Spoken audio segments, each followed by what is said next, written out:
Hola, ¿cómo estás? Bienvenido a este nuevo capítulo de la serie titulada ¿Con qué cámara se tomó esta fotografía?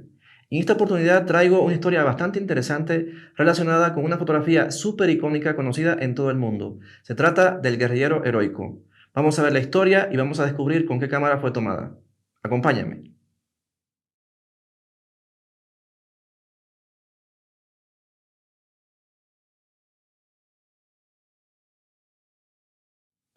El 4 de marzo de 1960 ocurre una de las grandes tragedias de la historia de Cuba, la explosión del barco La Cubre, en el cual mueren decenas de personas. Este era un barco que venía cargado de armas desde Bélgica y que había atracado en el puerto de La Habana. Inmediatamente Fidel Castro culpa a Estados Unidos y concretamente a la CIA por la tragedia y el 5 de marzo, es decir, un día después, se celebra un acto multitudinario en el entierro de las víctimas. Y en este acto estaban presentes muchos de los líderes de la naciente Revolución Cubana que había triunfado el año anterior, es decir, en 1959. Y como cabe suponer, el Che Guevara también estaba presente, aunque realmente no era el protagonista en ese momento. Y también estaba presente en el acto, registrando el momento con su cámara, Alberto Corda, un fotógrafo cubano que había iniciado en el mundo de la moda, pero que se había convertido en uno de los grandes fotógrafos de la Revolución Cubana, de los fotógrafos oficiales. Corda estaba atento, haciendo fotografías y haciendo un paneo con su cámara, de repente descubre que el Che Guevara había aparecido en la escena y alcanzó a tomar dos fotografías. El Che estuvo realmente muy poco tiempo disponible porque simplemente apareció e inmediatamente desapareció, fueron pocos segundos. Curiosamente, estas dos fotografías no tuvieron mucha relevancia para los editores de los periódicos en los días siguientes, probablemente porque el Che no era un personaje protagónico como había mencionado ese día. Sin embargo, Corda conservó por supuesto estos negativos. Y tuvieron que pasar varios años, concretamente 7 años, para que en 1967 estas fotografías cobraran real relevancia. ¿Qué sucedió entonces para que cambiaran la suerte de estas fotografías? Pues que el famoso editor italiano Gian Giacomo Fertinelli fue llamado a La Habana para que se encargara de la edición del diario del Che en Bolivia. Cuba había recuperado estos manuscritos y quería que fueran editados, y le encargaron la tarea a este famoso editor italiano. Viaja a La Habana, se encarga de la traducción de los manuscritos y la directora de la Casa de las Américas, Aide Santa María, le recomienda visitar a Corda para que éste le proporcionara algunas fotografías que le sirvieran para ilustrar el diario.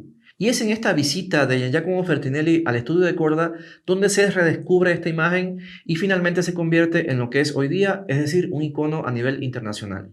Y aunque Alberto Corda tomó dos fotografías de este momento, ninguna de las dos estaba lo suficientemente limpia a nivel de encuadre como para que hiciera énfasis en la expresión del Che Guevara. Por eso es que recortaron una de las imágenes y ese recorte es el que se conoce en todo el mundo como el guerrillero heroico. Interesante historia, ¿cierto? Pues veamos con qué cámara fue tomada esa fotografía. ¡Tatán! Pues fue tomada con la Leica M2 y una lente de 90 milímetros, una configuración muy similar a esta que tengo aquí en mis manos. ¿Qué te parece? Veamos los detalles al respecto de esta cámara. La Leica M2 es una maravillosa cámara de telémetro lanzada al mercado en 1957 y viene a ser una especie de continuación de la serie M que había iniciado en 1954 con la famosa Leica M3. La Leica M3 había sido una cámara revolucionaria, repleta de funciones increíbles, pero también era extremadamente cara. La M2 se convirtió en una especie de simplificación de la M3, pero también agregó algunas funciones interesantes, como por ejemplo las líneas de marco para lentes de 35 milímetros. Y esto supuso una gran mejora, sobre todo para aquellos fotógrafos que preferían una distancia focal un poco más angular para hacer sus fotografías. La cámara también viene con un aumento de 0.72, a diferencia del gran aumento que tiene la Leica M3.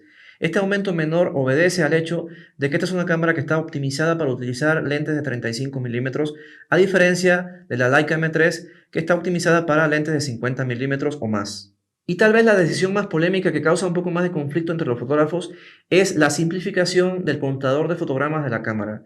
Pasamos de un contador súper interesante de la Leica M3 que tenía restablecimiento automático a un contador completamente manual en la Leica M2 y que además no está protegido por esa bonita pantalla de vidrio que viene en la Leica M3, sino que está debajo de la palanca de arrastre de la cámara, un poco menos estético, un poco más tosco incluso. Fuera de eso, la Leica M2 es una cámara fantástica que comparte muchas de las características de su hermana mayor, es decir, de la Leica M3. Es una cámara que sigue usándose hoy día por muchos fotógrafos, sobre todo aquellos que prefieren lentes de 35 milímetros para su trabajo.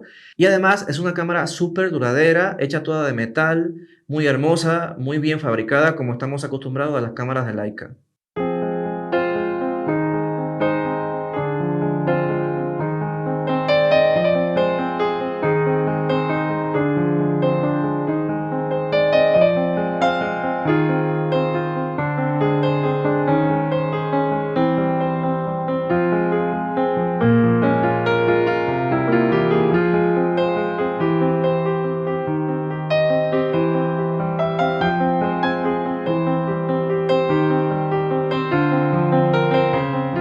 ¿qué te pareció esta historia? Interesante, ¿cierto? Si te gustó, recuerda que puedes compartir este video, también puedes dar un comentario o puedes suscribirte a nuestro canal. Hasta la próxima.